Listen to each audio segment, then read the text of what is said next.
I want you to look at two numbers. Just two numbers, but once you hear what they mean, I think you'll understand why the war at the Strait of Hormuz is unfolding in a direction that nobody in Washington wants to admit. The first number, $20,000. The second number, $4 million. The first is what it costs Iran to build one Shahed 136 drone. The second is what it costs America to shoot it down with a Patriot PAC-3 missile. 20,000 against 4 million, a ratio of 1 to 200. Every time Iran launches one of those cheap drones into the sky and America fires a Patriot to intercept it, Iran spends $20,000, America spends $4 million. But honestly, that's not even the most alarming part.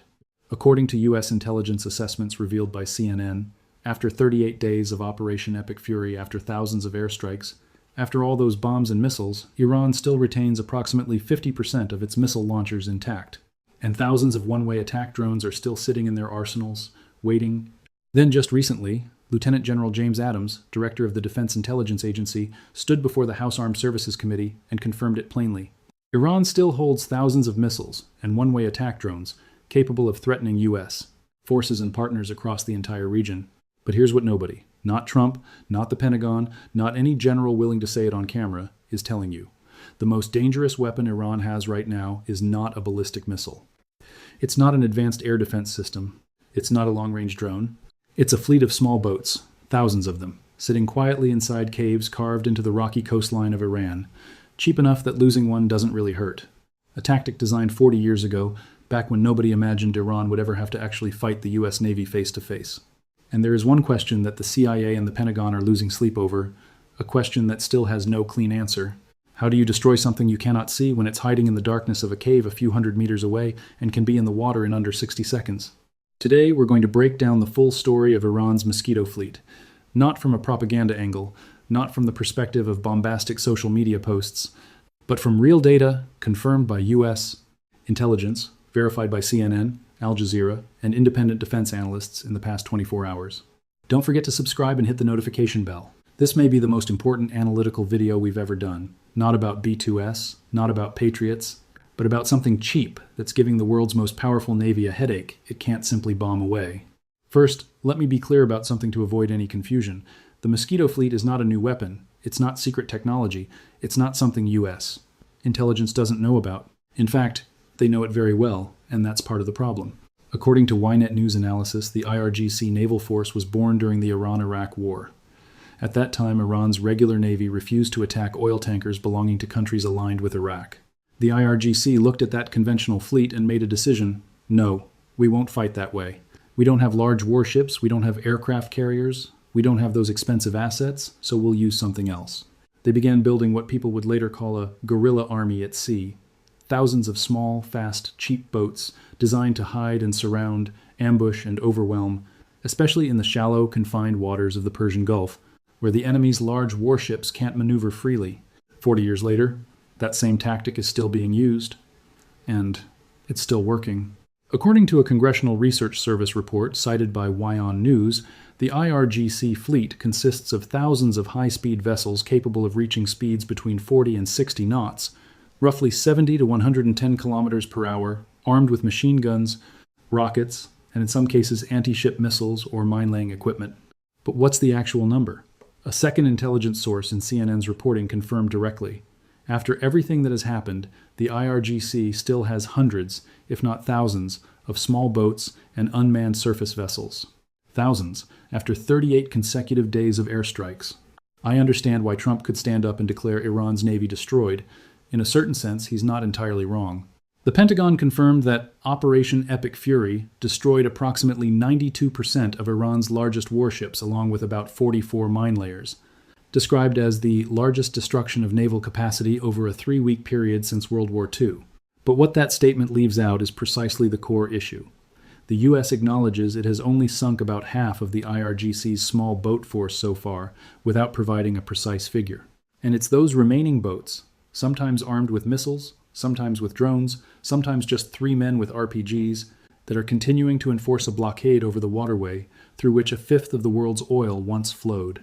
The real question isn't why America hasn't destroyed them all. The question is, where are the remaining ones, and why are they so hard to find? This is the part that I think will surprise many viewers because it's so simple it's almost obvious, yet it creates a technical problem with no easy solution. According to Ynet News Analysis, IRGC boats don't sit at open docks like ordinary commercial vessels. They are hidden along piers inside deep caves carved directly into rocky coastlines, ready to be deployed within minutes. Let me give you a clearer picture.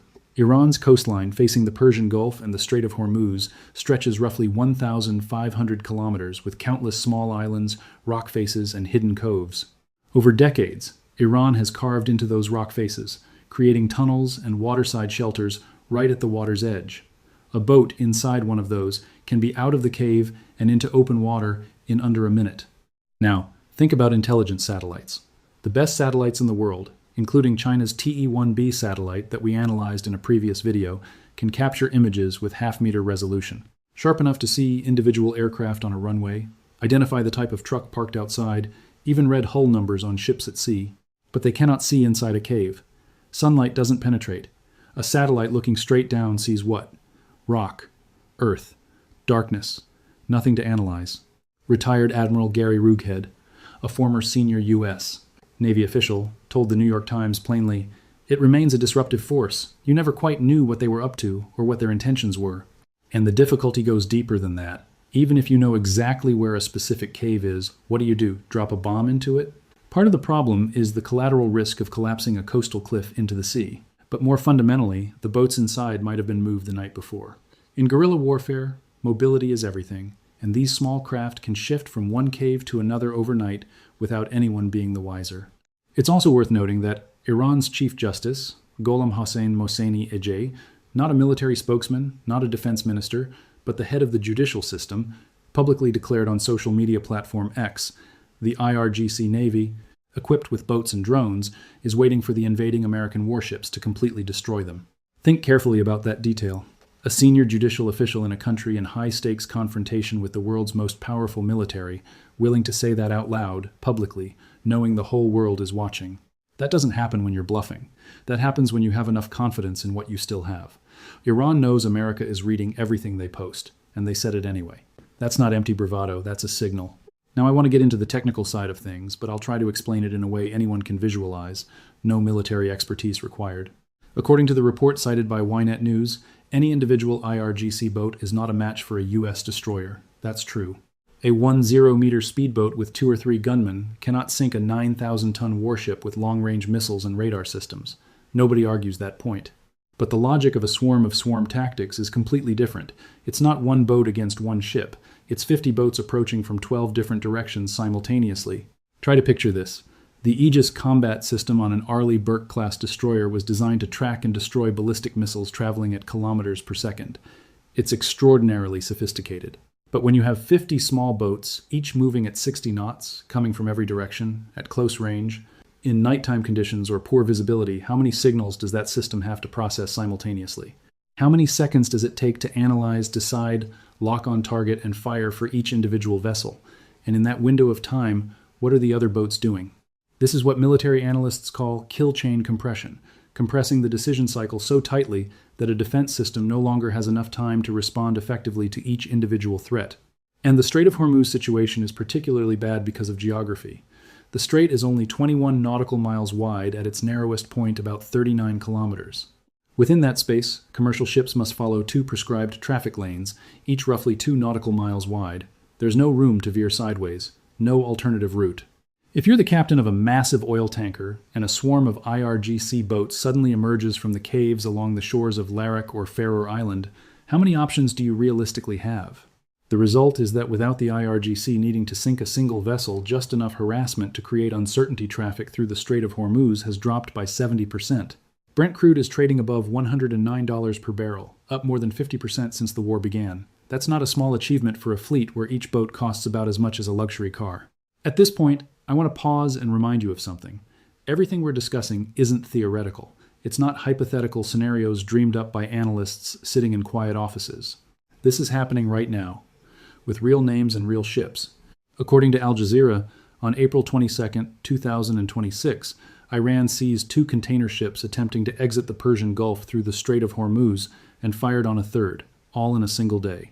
According to compiled data on the 2026 Strait of Hormuz crisis since the war began, At least 20 confirmed ship attacks have taken place in the Strait, and the IRGC typically doesn't claim responsibility. Most are believed to have been drone strikes launched from shore, but small boats are increasingly involved. There's one specific case I want you to pay attention to because it illustrates the Mosquito logic more clearly than anything else. The vessel Epaminondas, flying a Liberian flag, was approached by a small IRGC boat carrying 3 men. Those 3 men used rifles and RPGs, rocket-propelled grenades, shoulder-fired and fired at the ship's bridge. No crew members were injured, but damage was reported to the bridge structure. 3 men, 1 small boat, rifles, and an RPG. No sophisticated weapon system needed, no satellite targeting, no complex battle plan, and yet those 3 men damaged a large commercial vessel and forced the entire maritime shipping industry to recalculate whether it was worth transiting that area at all. That is the real meaning of mosquito swarm. A mosquito can't kill an elephant, but enough mosquitoes for long enough, and the elephant stops coming anywhere near that swamp. And CNN revealed something that I believe is the single most important admission of this entire conflict, something nobody in the White House or the Pentagon wants to say aloud. U.S. Military officials privately acknowledge they cannot promise to reopen the Strait of Hormuz before the war ends. And here is the part that really stings. The Trump administration underestimated Iran's willingness to close the strait from the very beginning. Had the U.S. positioned sufficient naval assets near the strait from day one to deter or respond to Tehran, this situation might not have developed the way it did. That is the cost of underestimating an adversary. Not underestimating their missiles or their nuclear program, but underestimating the determination and the simplicity of a tactic they had been preparing for 40 years. Now let's talk about the part that no tactical map can fully capture: the economics. Because in the end, modern warfare is decided not only by who has better weapons, but by who can sustain the fight longer. I mentioned those 2 numbers at the start: $20,000 for a Shahed drone, $4 million for a Patriot PAC-3. Bloomberg and multiple defense research organizations have confirmed those figures. But what few people are calculating fully is this: America doesn't have an unlimited supply of Patriots. According to CSIS, in the first week of the conflict alone, the U.S. and its allies fired hundreds of Patriot interceptors, and stockpiles are being depleted at a rate unprecedented since the Cold War. This is what military strategists call an attrition trap.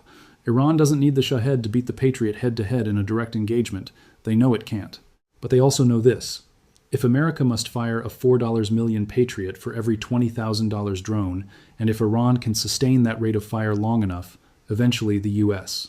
faces a stockpile problem that domestic production capacity cannot replenish fast enough to solve. Meanwhile, Iran can produce Shaheds in dispersed facilities scattered across the country. The technology isn't overly complex, the materials aren't impossibly scarce, and as U.S. intelligence has confirmed, after 38 days of being bombed, Iran still has thousands of drones in reserve, with an intelligence source telling CNN that Iran is still very much poised to wreak absolute havoc throughout the entire region. Thousands of drones, after 38 straight days under attack. I want you to let that number settle for a moment before we move on. Why are so many still intact? The answer isn't complicated. It comes down to geography and dispersal strategy. Coastal cruise missiles, drones, and similar systems weren't the primary focus of those 38 days of bombing. American firepower concentrated on what could threaten regional allies most immediately: ballistic missile launch systems and nuclear facilities. The smaller, cheaper, more dispersed assets had largely already retreated underground by the time the bombs started falling. Iran drew its lessons from watching Ukraine, from its own history, from 40 years of studying how a superpower wages war and how a smaller nation survives it. And the core lesson is brutally simple: never put all your eggs in one basket that American bombs can find in a single night. Now let's get to the newest development, something CNN reported just hours ago that I believe significantly changes the picture for the days ahead. U.S. military officials are developing new strike plans targeting Iran's capabilities in the Strait of Hormuz in the event the current ceasefire collapses.